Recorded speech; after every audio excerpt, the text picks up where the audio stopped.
Kadang-kadang saudara dalam hidup ada hal-hal yang bisa menyakiti hati kita dan kita nggak bisa kontrol di luar sana.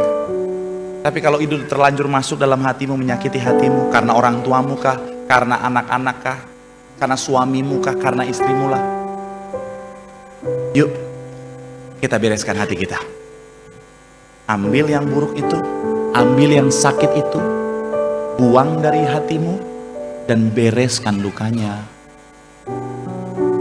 Dan cara yang terbaik itu tadi, melepaskan pengampunan.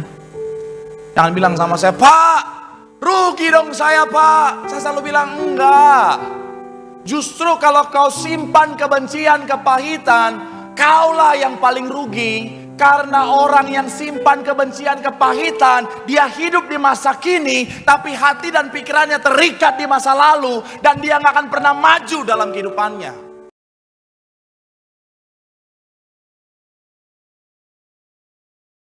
Sama-sama berikan tepuk tangan sorak-sorai bagi Allah yang luar biasa. Haleluya, haleluya, haleluya, haleluya, haleluya.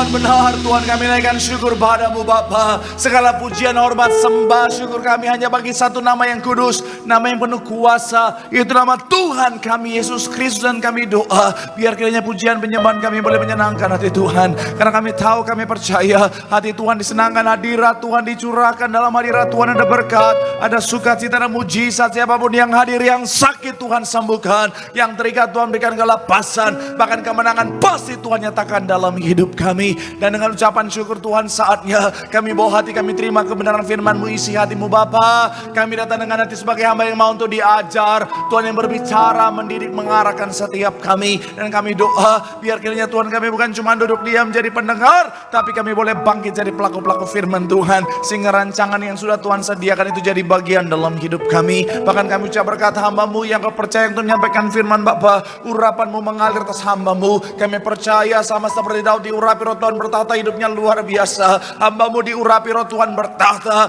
pelayanannya luar biasa. Semua yang hadir diberkati dengan sempurna. Sekali lagi Tuhan, ini umat-Mu Bapa, ini anak-anak-Mu Bapa. Jangan biarkan satupun pulang dengan sia-sia, tapi semuanya pulang bawa berkat, bawa jawaban, bawa kelegaan. Dalam nama Tuhan Yesus, mari yang siap diberkati dengan sukacita, dengan iman, dengan bangga. Sama-sama kita katakan amin. Tepuk tangan yang paling meriah buat Tuhan. Silakan duduk saudara. Terima kasih buat setiap rekan-rekan yang sudah melayani luar biasa. Dan dari mimbar, dari tempat ini saya mau sampaikan salam damai sejahtera. Shalom. Sekali lagi shalom. Haleluya. Dalam Tuhan ada sukacita. Amin. Dan di mana ada sukacita pasti ada senyuman di wajahnya. Sama-sama boleh berikan senyuman. Jumpai kanan kiri depan belakangmu. Katakan mari bersukacita dalam Tuhan. Minimal 2-3 orang, kiri kananmu depan belakangmu dengan senyuman. Katakan mari bersukacita dalam Tuhan. Bilang sama yang ngomong, senyumnya kurang lepas, masih formalitas. Haleluya. Ada orang kelihatan banget senyumnya cuma formalitas, yang senyum cuma bibirnya doang. Itu mah bukan senyum, jijik. Anak Tuhan senyumnya dari hati. Karena apapun keadaannya, kita punya Tuhan sumber sukacita kita. Tepuk tangan yang paling meriah buat Tuhan. Haleluya. Dan saya mau bilang, orang-orang depan saya dari tadi pagi saya selalu bilang adalah orang-orang yang luar biasa. Amin. Kenapa? Karena hari ini saudara, sepanjang hari hujan-hujan, mendung-mendung saudara, banyak orang berat ke gereja. Orang Indonesia lebih takut hujan daripada takut COVID saudara. COVID tetap rame, hujan. Tapi tadi pagi saya juga begitu saudara. Saya pelayanan sesi pertama jam 7 saudara, pas saya mau bangun pagi saudara, itu selimut seperti mengikat, saya nggak bisa lepas. Saya mau keluar, dia mengikat, sampai saya pikir apakah ada kuasa kegelapan dalam selimut ini. Makanya saya lihat saudara luar biasa semangatnya cari Tuhan. Saya mau bilang saudara, orang yang semangat setia cari Tuhan, janji Tuhan, hidupnya anak cucunya pasti diberkati Tuhan. Tepuk tangan yang paling meriah buat Tuhan. Sama-sama bilang sama saya, aku pasti diberkati Tuhan. Anak cucuku pasti diberkati Tuhan. Bilang kanan kirimu, kamu juga pasti diberkati Tuhan. Bilang sama yang ngomong, kamu luar biasa. Bilang sama yang ngomong, semangat. Tepuk tangan yang paling meriah buat Tuhan. Haleluya. Yuk, yang bawa Alkitab, kita mau angkat Alkitab kita. Alkitab juga boleh, Alkitab juga boleh. Yang nggak bawa Alkitab, angkat tangan juga boleh. Sama-sama dengan iman percaya. Sama-sama kita katakan dalam nama Tuhan Yesus. Aku percaya Alkitab ini adalah firman Tuhan. Setiap kata kalimatnya sanggup memberkati aku. Dan hari ini aku pasti diubahkan. Aku pasti dipulihkan. Dalam nama Tuhan Yesus, sama-sama kita katakan amin. Kita buka Alkitab kita, Amsal 4 ayat 23. Saya percaya semuanya hafal ayat ini saudara. Yuk, Amsal 4 ayat 23 sama-sama kita baca. 3, iya, jagalah. Karena dari situlah terpancar apa?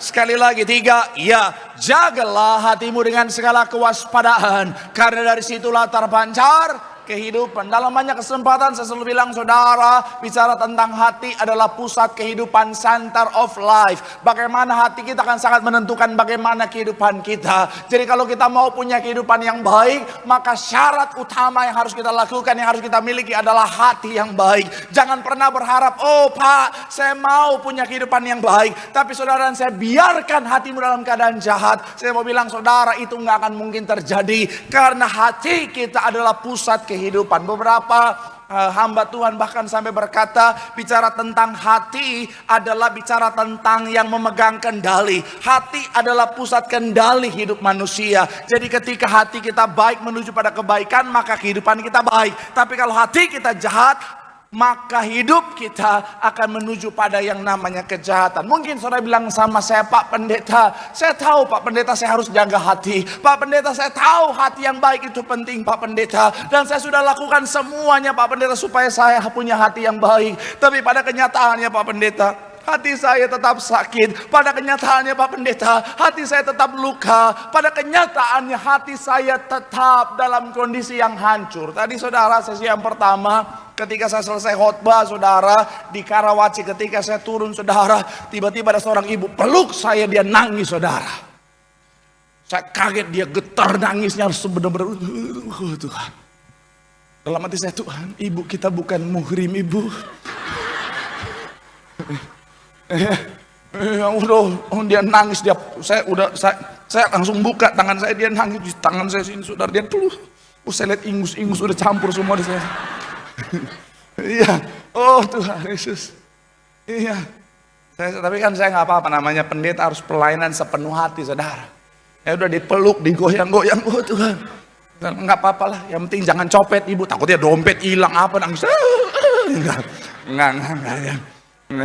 Tapi saya mau bilang saudara, ibu itu menangis saudara, saya kenal baik ibu itu saudara, dia nangis dan akhirnya sedikit dia cerita, dia bilang apa saudara, bahwa hatinya sangat sakit karena perkataan salah satu anggota keluarganya saudara sebelum dia ke gereja, dan terlihat sekali hatinya sangat hancur. Saya mau bilang saudara, seringkali dalam kehidupan setiap kita mau berusaha jaga hati kita, tetapi ada hal-hal di luar kita yang akhirnya nggak bisa kontrol, yang akhirnya bisa merusak hati kita. Tapi saya mau bilang saudara, kalau dengan cara yang benar, maka hati kita akan tetap terjaga. Katakan amin.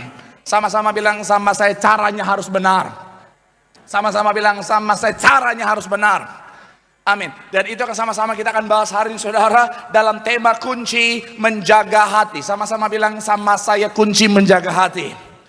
Amin. Beberapa bulan yang lalu sempat kita bahas tentang area yang harus dijaga. Spesifik hari ini adalah cara, how untuk menjaga hati kita. Doa saya melalui firman Tuhan hari ini, saudara dan saya, hatimu tetap terjaga baik, sehingga segala yang baik menjadi bagian dalam kehidupanmu. Tepuk tangan dulu yang paling meriah buat Tuhan. Haleluya. So, apa kunci menjaga hati saudara? Yang pertama adalah dengan mengisinya dengan firman Tuhan. Sama-sama bilang sama saya, isi dengan firman Tuhan. Sama-sama bilang sama saya, isi dengan firman Tuhan. Amin. Kita lihat ayatnya yang ke-11 dalam Mazmur 119.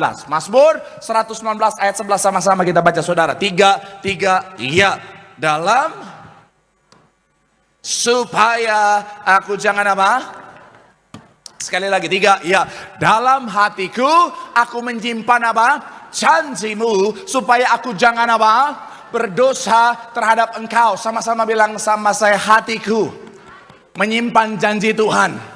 menyimpan perkataan Tuhan, menyimpan firman Tuhan. Amin. Firman Tuhan mengatakan setiap kita, pemazmur mengatakan setiap kita, apa kunci untuk supaya hati kita tetap baik adalah dengan mengisi hati kita dengan firman Tuhan. Sama-sama bilang sekali lagi, isi dengan firman Tuhan. Amin. Supaya apa? Supaya lewat lagi.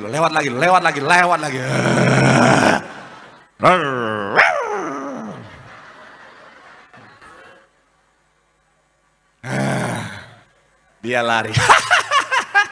Minggu lalu saya gagal. Harga diri saya hilang. Tapi kali ini saya berhasil. Dia tidak kembali lagi.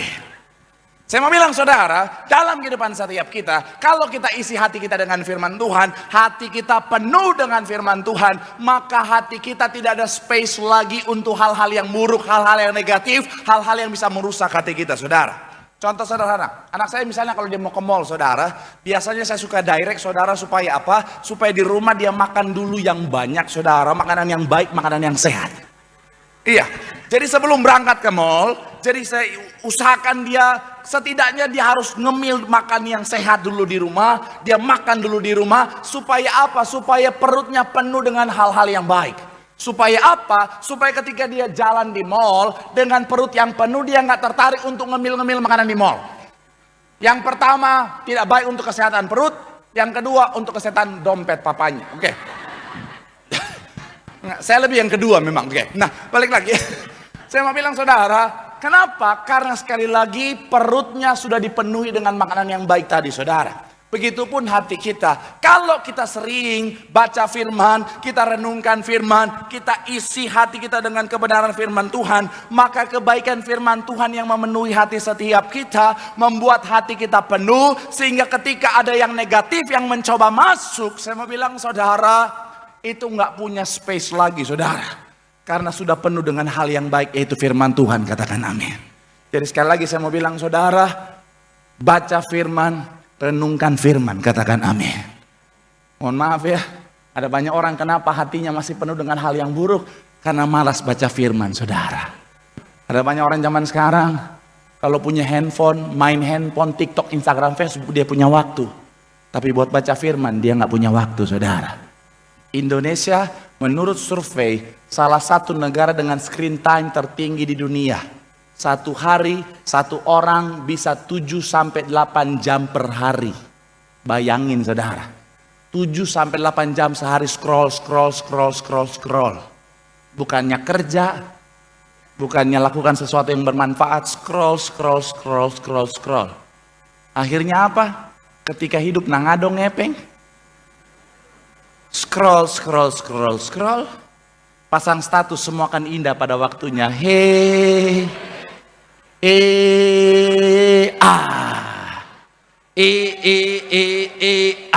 Tuh kan ketahuan banyak nonton TikTok. Saya baru pancing dikit.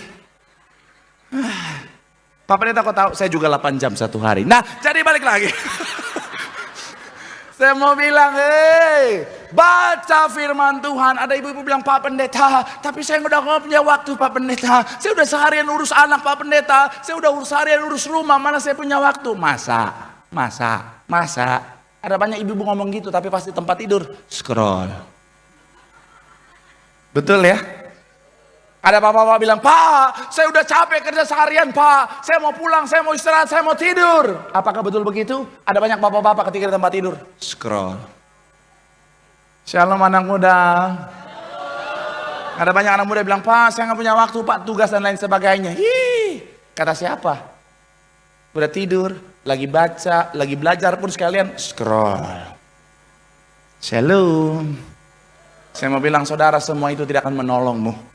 Tapi kalau kau baca firman, kau renungkan firman, penuhi hatimu dengan firman Tuhan, maka firman Tuhan yang baik akan membawa kebaikan dalam hatimu dan juga berdampak pada kehidupanmu. Tepuk tangan dulu yang paling meriah buat Tuhan. Bilang sama kanan kirimu, baca firman, penuhi hatimu dengan firman, di situ ada kebaikan. Tepuk tangan yang paling meriah buat Tuhan. Haleluya. Yang kedua, apa kunci menjaga hati yang kedua? Membangun kedisiplinan dalam berdoa. Sama-sama bilang, sama saya bangun kedisiplinan. Sama-sama bilang, sama saya disiplin berdoa. Amin. Ayat 6 sampai 7 dalam Filipi 4. Filipi 4 ayat 6 sampai 7 sama-sama kita baca saudara. 3, iya. Janganlah tentang apapun juga, tetapi nyatakanlah dalam segala hal keinginanmu kepada Allah dalam doa dan apa?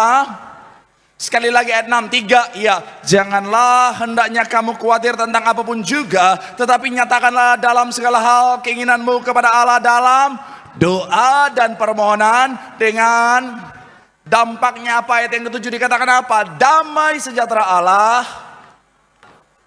akan memelihara hati dan apa? Pikiranmu dalam Kristus Yesus. Saya mau bilang saudara, ketika kita berdoa itu adalah cara kita untuk berkomunikasi dengan Tuhan. Ketika kita berdoa kita sementara menjalin hubungan dengan Tuhan. Ketika kita berdoa kita sementara menjalin keintiman dengan Tuhan. Dan dalam keintiman itulah maka hati kita terjaga. Amin.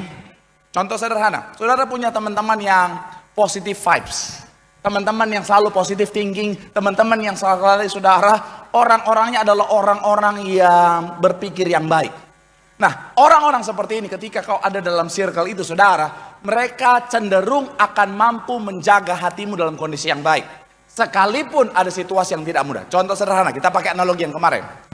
Ada ibu-ibu, dia mau ada reunian teman-teman SMA. Karena dia sudah punya anak 14. Ya memang target mereka mau bikin kesebelasan 2 cadangan. Nah jadi iya. Jadi akhirnya dia bertekad untuk 1 bulan ini aku mau diet 20 kilo. Oke. Akhirnya pagi dia nggak makan, dia nggak sarapan, dia intermittent fasting. Dia nanti makan siang dia makan sampai jam 6 sore. Dia makan jam 12 makan dada ayam saja, jam 3 dia makan telur ayam saja, malamnya dia makan kandang ayam saja. Nah, jadi enggak lah. Masa enggak. Jadi enggak, dia makan salad aja, salad. Oke. Pakai kandang ayam. Nah, jadi balik lagi. Nah, dia itu. Jadi makannya dia jaga dengan baik. Habis itu olahraganya dari pagi dia udah fitness, siang dia paddle, sore dia zumba, malam dia tipes. Ya masa olahraga gitu terus capek lah, tipes lah. Berhikmat juga lah. Iya. Akhirnya 2 minggu dia lakukan terus, udah. 2 minggu langsung unfollow. Iya. Tapi karena 2 minggu dia aktivitas fisik tinggi, kemudian dia olahraga, terus tambah 2 minggu dia unfollow di rumah sakit, turun 20 kilo. Akhirnya siaplah dia untuk reunian. Pas dia nyampe teman-temannya yang SMA yang tidak berperasaan itu langsung bilang, ya ampun, Eda, cara ngeo Eda. Enggak, itu minggu lalu. Eda, bulat banget Eda. Waduh, langsung dia kena hati saudara. Dia pulang. Puji Tuhan ketemu dengan teman-teman yang circle-nya yang positive vibes tadi saudara, yang positive thinking tadi saudara. Akhirnya mereka bilang, udah, lu tuh enggak bulat enggak, lu tuh hanya oversize aja. Sama aja, enggak. Maksudnya, udah jangan dipikirkan, jangan sakit hati, tapi jadikan motivasi untuk memperbaiki diri. Akhirnya apa saudara? Yang tadinya hampir hancur hatinya karena lingkungannya baik, pergaulannya baik, hatinya jadi terjaga. Apalagi kalau kita bergaul dengan Tuhan saudara. Ketika kita berdoa sama Tuhan, ketika kita jalin keintiman sama Tuhan, saya mau bilang saudara, saat itulah dampaknya adalah hati kita jadi terjaga. Saya mau bilang saudara, gembala sidang kita, Bapak Ibu gembala kita saudara, mereka pendoa yang luar biasa, mereka penyembah yang luar biasa. Dan hubungan itu dengan Tuhan berdampak pada apa saudara? Hati mereka tetap terjaga. Karena kalau bicara tentang omongan di luar sana, serangan di luar sana macam-macam, tapi hati tetap terjaga karena hubungan dengan Tuhan. Makanya saya mencatat di sini saudara, doa membantu kita untuk berhenti berfokus pada masalah yang merusak hati dan mulai berfokus kepada Tuhan yang memulihkan hati. Sekali lagi, doa ini saudara membantu kita berhenti berfokus pada masalah yang merusak hati dan mulai berfokus pada Tuhan yang memulihkan hati. Doa saya, pesan saya melalui firman Tuhan hari ini, milikilah jam doa. Secapek apapun tetaplah berdoa. Karena doa adalah nafas hidup orang percaya. Tanpa doa kita nggak bisa hidup, saudara.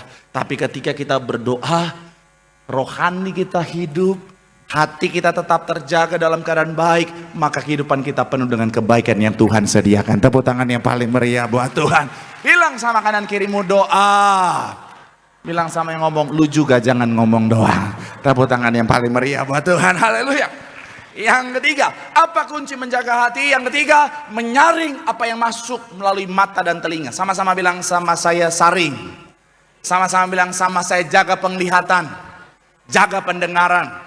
Amin. Ayat 22 sampai 23 Matius 6. Matius 6 22 sampai 23. Saudara, sama-sama kita baca ayatnya yang ke-22 sampai 23. Saudara, 3. Ya, mata.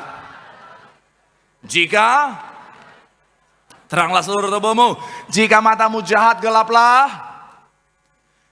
Ayat 23, jika matamu jahat, gelaplah seluruh tubuhmu. Jadi jika apa? Betapa gelapnya kegelapan. Ayat 22, sama-sama sekali kita baca saudara. 3, iya. Mata adalah pelita tubuh. Jika matamu baik, teranglah seluruh apa? Kalau saudara ingat ketika saya bahas tentang area yang harus kita jaga, mata kita dan pendengaran kita itu area gerbang kita, saudara. Dan disitulah tempat masuk semuanya. Makanya kalau saudara lihat gambar ini, saudara, kira-kira seperti ini gambarannya. Jadi bicara tentang mata dan pendengaran kita, mata dan telinga kita, itu adalah tempat masuknya informasi, suara dan juga visual, saudara. Dan dari sana akhirnya masuk ke yang namanya otak kita, saudara, untuk diproses di sana, untuk berpikir, menganalisa dan merespon, saudara. Baru dari situ masuk ke hati, tempat untuk merasakan dan menyimpan. Kalau kita nggak jaga pendengaran kita, kalau kita nggak jaga penglihatan kita, maka semua yang buruk akhirnya bisa direct langsung ke hati kita. Makanya hati kita bisa rusak, saudara. Itu kenapa balik lagi ketika saudara lihat gambar ini, saudara, saya beri satu panah lagi ke atas. Jadi setelah kita melihat, mendengar, jaga itu, saudara, di otak kita ketika kita berpikir, menganalisa, merespon, pakai hikmat Tuhan. Sama-sama bilang sama saya, hikmat Tuhan. Minta hikmat sama Tuhan untuk supaya kita tahu, oh yang ini layak masuk dalam hatiku, oh yang ini nggak layak, ini harus dibuang, supaya hati kita tetap baik. Sekali lagi saya mau bilang, saudara, jaga pandangan kita, jaga telinga kita. Amin. Karena saya mau bilang, saudara, ini yang paling berbahaya. Saya selalu bilang, laki-laki paling spesifik mata, wanita telinga. Tapi dua-duanya harus tetap dijaga, saudara. Karena kalau kita nggak jaga, bahaya. Shalom ibu-ibu. Bu, kalau saringanmu belum benar, belum punya kapasitas yang mumpuni, tetap jaga mata. Jangan dulu nonton sinetron-sinetron. Kenapa begitu? Sinetron sebenarnya kalau kita punya saringan yang benar, hikmat yang benar, kita bisa belajar daripadanya supaya tidak lakukan kesalahan yang sama seperti di sinetron itu. Tapi kalau kita hikmatnya nggak benar, akhirnya apa? Kita lihat di sinetron orang selingkuh, kita lihat di sinetron orang jahat, pikiran kita semuanya sama begitu. Akhirnya apa? Emosi sendiri. Saya pernah lihat satu video TikTok, mama-mama Papua lagi pilih beras, pilih apa? Padi di beras, sambil nonton sinetron. Akhirnya apa? Tanpa saringan yang benar, masuk sampai ke hati. Dia nonton sambil marah. Memang nih perempuan ini, memang.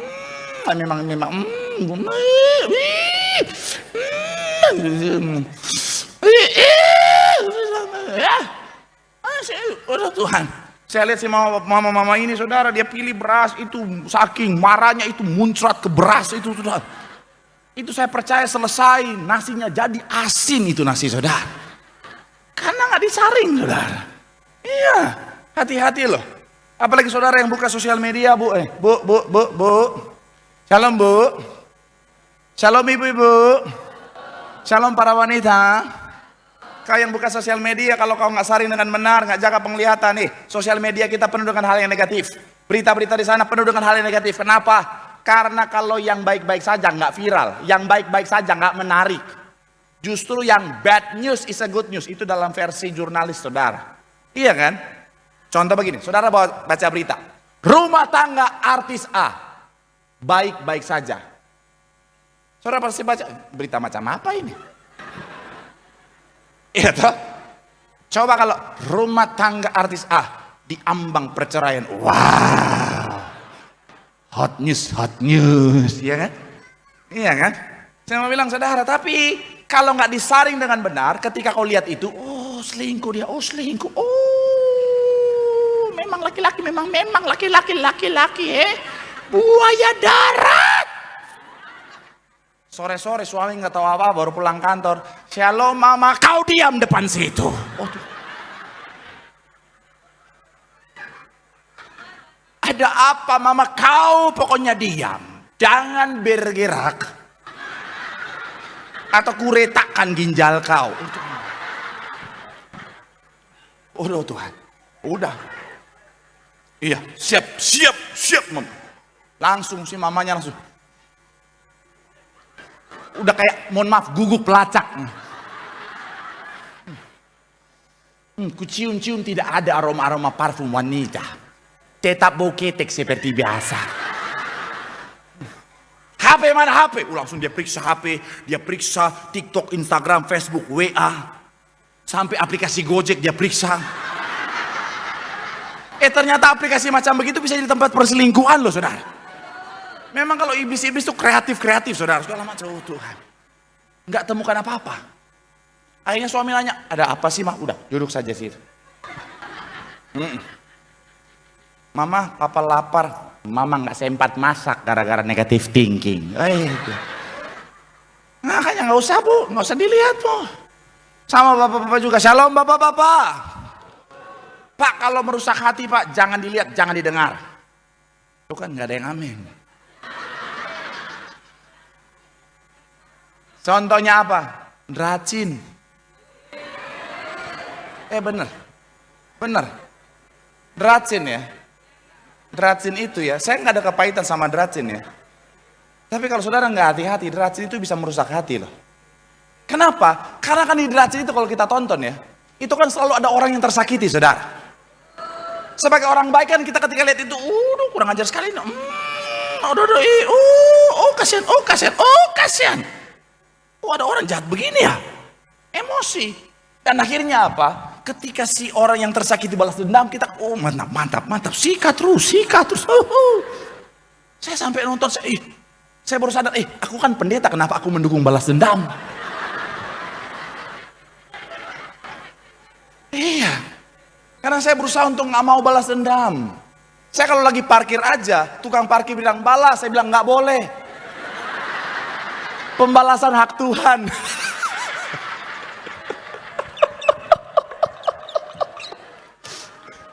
Haleluya. Cuman gara-gara itu makanya hati-hati. Shalom anak muda. Kalau merusak hati, please jaga mata, jaga pendengaran, nggak usah dilihat. Kalau postingan mantanmu merusak hatimu, nggak usah sosok pak. Aku udah mengampuni dia pak. Tapi ketika kau lihat mantanmu, udah pacar barunya royal banget, dulu sama aku dia pelit banget. Udah unfollow aja, unfollow. Shalom anak muda. Udah hati-hati, nggak usah nonton racin, nggak usah. Karena banyak anak muda apalagi wanita rusak otaknya, rusak hatinya. Dulu tulus, sekarang gara-gara nonton racin. Ada laki-laki baik, laki-laki baik yang mencintai dia apa adanya, cinta Tuhan, perjuangan keras luar biasa. Kemudian siap bayar sinamot.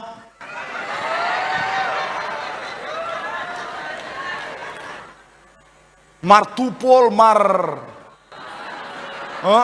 Marcel,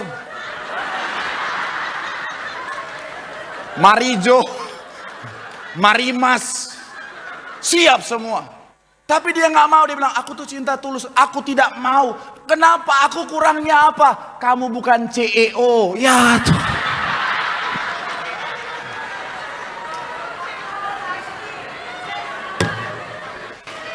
Aku tuh cari CEO minimal pewaris keluarga besar Zhang. Yeay. Udahlah, jaga mata, jaga pendengaran. Amin. Billy Graham bilang begini, saudara, seorang hamba Tuhan yang luar biasa. Saya telah menemukan bahwa jika kita menjaga mata, kita akan menjaga hati kita. Karena penglihatan adalah jalur cepat menuju kepada jiwa. Oswald Chambers juga sejalan bilang begini, berhati-hatilah tentang apa yang kita dengarkan. Kita memasukkan racun ke dalam diri kita jika kita mendengarkan hal yang buruk atau tidak baik. Segera itu akan mempengaruhi pandangan kita terhadap Allah dan sesama. Saya mau bilang, saudara, jaga penglihatan kita, jaga pendengaran kita. Jangan lihat yang buruk, jangan lihat yang negatif, lihat hanya yang baik saja. Ayat terakhir sebelum pindah, saudara, imam musik boleh siap-siap. Ayat yang ke-8, Filipi 4, sama-sama dengan keras. 3, ya. Jadi akhirnya saudara-saudara semua yang benar, semua yang mulia, semua yang adil, semua yang suci, semua yang dan patut dipuji, dikatakan apa? Pikirkanlah semuanya. Kata pikirkanlah bahasa aslinya adalah logizomai, artinya apa? Memandang dan menyimpan. Jadi pastikan apa yang kita pandang, yang kita lihat hanyalah yang baik. Kemudian semua yang baik itu yang kita simpan dalam hati. Hati yang baik akan membawa kehidupan yang baik. Tepuk tangan dulu yang paling meriah buat Tuhan. Bilang sama kanan kirimu, jaga matamu. Bilang sama yang ngomong, jangan mata keranjang. Bilang sama yang ngomong, kamu juga jangan ngomong doang. Tepuk tangan yang paling meriah buat Tuhan. Haleluya. Yang terakhir, kunci menjaga hati adalah membereskan hati, membereskan akar pahit. Sama-sama bilang, sama saya bereskan hati. Sama-sama bilang, sama saya bereskan akar pahit. Kita buka ayat terakhir, Ibrani 12 ayat 15. Ibrani 12 ayat 15, sama-sama. 3, ya.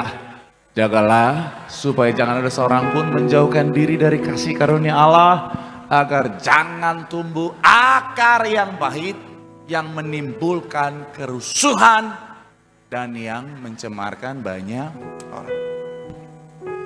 Saya tahu saudara, ada banyak orang berusaha untuk lakukan itu, saudara. Dia isi dengan firman, dia bangun hubungan dengan Tuhan, dia jaga pendengaran, dia jaga penglihatan. Tapi kadang-kadang saudara, namanya manusia, ada kelalaian, tetap ada yang buruk masuk dalam hatinya. Dan saya ngerti kenapa itu bisa terjadi. Karena kadang-kadang kalau hal yang buruk dari luar, dari orang lain, kadang-kadang kita bisa filter. Tapi ketika itu datang dari orang dekat kita, sahabat kita, keluarga kita, dari anak kita, dari orang tua kita, kadang-kadang tuh otak kita nggak mampu filter dengan baik, langsung masuk, ketusuk ke hati langsung udah. Dan akhirnya apa? Udah sakit hati. Kadang-kadang ada, mohon maaf ya, ada anak-anak ngomongannya menyakitkan orang tua, saudara. Akhirnya apa? Langsung sakitnya bukan cuma di sini, tembus sampai tulang belakang. Tapi sama. Kadang-kadang ada orang-orang tua juga, mohon maaf ya, mulutnya jahatnya minta ampun, saudara. Bukan yang di sini, yang di Tambun. Mohon maaf ya. Zaman sekarang bukan cuman ada anak durhaka, tapi kita harus fair. Ada juga orang tua durhaka, saudara. Oh enggak dong Pak, saya orang tua. Rendah hatilah untuk mengakui, sekalipun kita orang tua, kita masih manusia. Dan kita mampu, berpotensi untuk lakukan kesalahan. Karena sekali lagi saya mau bilang, saudara, mohon maaf ya, ada orang tua mulutnya jahat. Karena dia ngerasa dia yang melahirkan, dia merasa dia yang kasih makan anaknya, sehingga dia merasa dia boleh seenaknya sama anaknya. Mohon maaf ya Pak, Bu, anakmu gak minta dilahirkan dalam keluargamu. Kau yang mau dia dilahirkan di situ. Ya, jadi bukan berarti karena dia dalam keluargamu, dia anakmu, kau bisa seenaknya. Itu titipan Tuhan, bukan milikmu seutuhnya. Itu titipan untuk kau didik, bukan untuk kau sakiti hanya karena egomu. Kemarin soalnya layani sebuah konseling, saudara, seorang anak muda, wanita 20-an something, saudara. Saya selesai pelayanan, dia izin sama saya, Pak, saya izin boleh konseling apa? Saya lagi butuh banget. Akhirnya dia datang, saya bilang tim saya, oke, boleh ketemuin sama saya. Dan ketika dia cerita,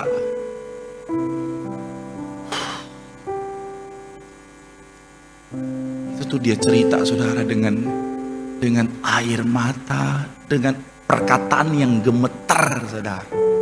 Sebagai orang yang belajar psikologi, saya bisa tahu psikologinya sedang hancur sehancur-hancurnya. Saya terus gali saudara, dan akhirnya dia cerita, karena sejak kecil mamanya menghantam dia dengan perkataan dan pukulan yang menghancurkan mentalnya saudara. Apa-apa disalahkan dia. Karena dia anak pertama, adik-adiknya semua yang dibela, dia terus yang disikat. Kamu harus jadi contoh dong. Kamu harus mengalah dong. Kamu harus bela-belain dong semua dan semuanya. Dia yang dituntut saudara. Bahkan ketika papanya meninggal, dipersalahkan dianya. Papamu meninggal karena kamu, padahal dia nggak ngapa-ngapain saudara.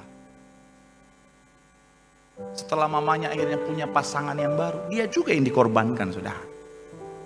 Disuruh kerja dan lain sebagainya.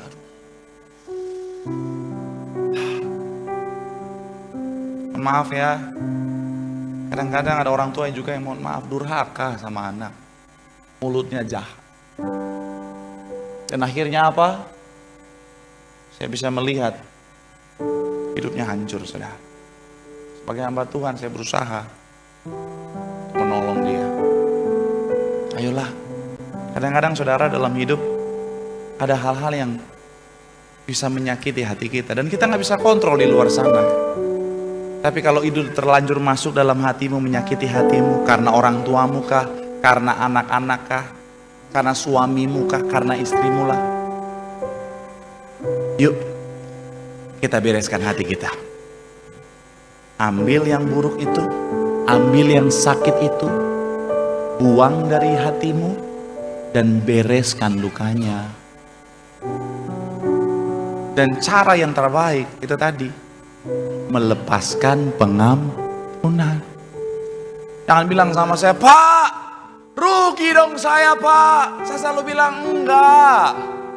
Justru kalau kau simpan kebencian, kepahitan, kaulah yang paling rugi. Karena orang yang simpan kebencian, kepahitan, dia hidup di masa kini, tapi hati dan pikirannya terikat di masa lalu, dan dia gak akan pernah maju dalam kehidupannya.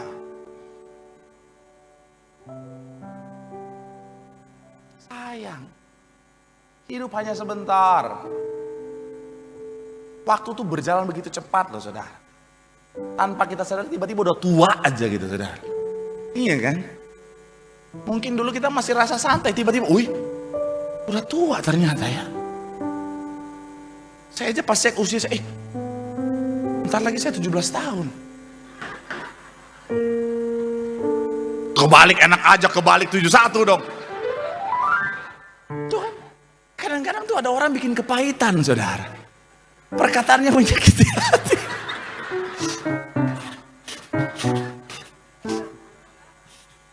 Aduh, tapi ya udahlah.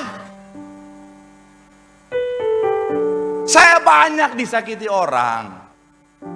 Banyak orang mengecewakan. Tapi kalau saya boleh sukacita, saya boleh bisa ketawa di depan saudara. Karena saya berusaha untuk pilih-pilih apa yang pantas dalam hati saya. Saya nggak mau rugi hanya karena kepahitan diam dalam hati. Saudara bilang, Pak rugi enggak. Saudara kalau simpan kebencian, kepahitan, orangnya happy-happy. Orang yang saudara benci lagi happy-happy. Lagi keliling pegunungan Tambun. Ada gunung gak di Tambun? Nggak ada. Lagi keliling pantai di Tambun? Nggak ada juga. Lagi keliling sungai di Tambun? Nggak ada juga. Terus Tambun ada apa? Oh iya. Lagi keliling, nggak tahu cari apa di Tambun. Oh dia lagi di Bali, lagi happy-happy, sunbathing di pantai Kuta, sambil dengerin lagu dari DJ Panda.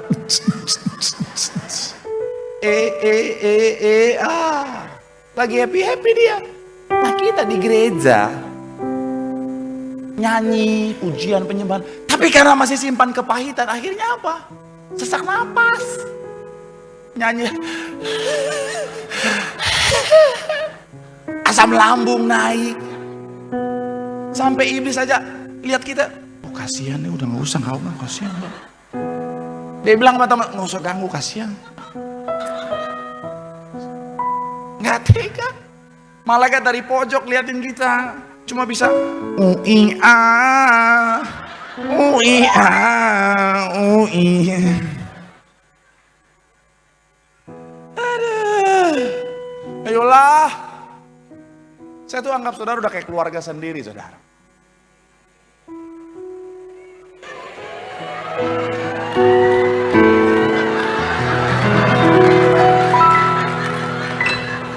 Cara ngeo eda-eda.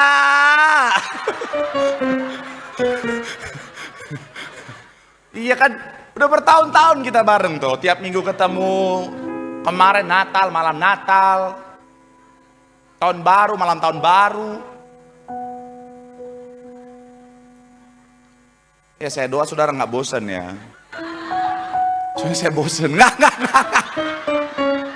Canda. Jadi saya nggak mau. Saya kasihan kalau lihat saudara tuh kepahitan, menderita. Aduh, hidup udah berat, masih kau tambah lagi dengan kepahitan, rugi bos. Udah capek, tanggung jawab udah banyak.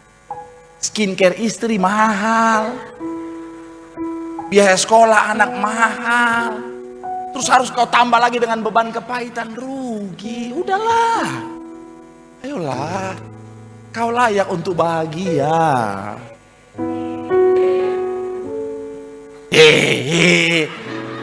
Orang lagi serius.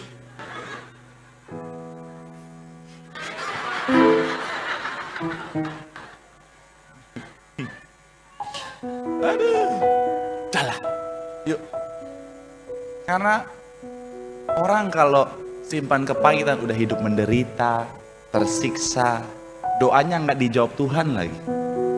Bukan tangan Tuhan kurang panjang, bukan telinga Tuhan kurang mendengar, tapi yang menghalangi doamu sampai pada Tuhan adalah dosa. Kepahitan itu dosa loh. Ada seorang ibu yang saya layani waktu masih di cabang Tiberias Moi. Dia nangis, dia bilang, Pak, saya bisnis, saya gagal, saya usaha, saya gagal, saya kerja, saya gagal, Pak. Saya tanya Tuhan, kenapa ya dia? Saya belum ngomong, dia udah lanjut ngomong lagi, dia bilang, apalagi orang tua saya, Pak. Orang tua saya pilih kasih, Pak. Gak sayang sama saya, gak adil sama saya benci sama orang tua saya. Roh Kudus langsung bilang ini, kepahitan. Saudara, simpan kebencian, kepahitan, rugi. Udah hidup susah, menderita, nggak diberkati lagi. Kapan jadi CEO?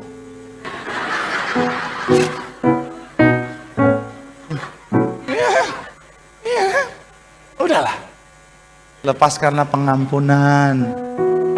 Hiduplah dalam kelegaan. Dan nikmatilah berkat Tuhan. Tepuk tangan yang paling meriah buat Tuhan. Bilang sama kanan kirimu, bereskan hatimu. Lepaskan pengampunan. Di situ ada kelegaan, di situ ada berkat Tuhan. Sekali lagi tepuk tangan yang paling meriah. Yang diberkati boleh lambaikan tanganmu. Sorak-sorai yang paling meriah. Haleluya. Mari sama-sama doa di hadapan Tuhan. Mungkin kau berkata, Pak, saya mau mengampuni, tapi hati saya sudah terlanjur hancur. Hati saya terlanjur luka karena tindakan dan perkataan. Saya bingung bagaimana supaya hati saya bisa mengampuni dengan hati yang hancur ini. Tuhan berkata, marilah kepadaku semua yang letih lesu dan berbeban berat, aku akan memberikan kelegaan kepadamu. Datang sama Tuhan, bawa hatimu sama Tuhan, bawa sakit hatimu sama Tuhan, bawa hatimu yang hancur sama Tuhan.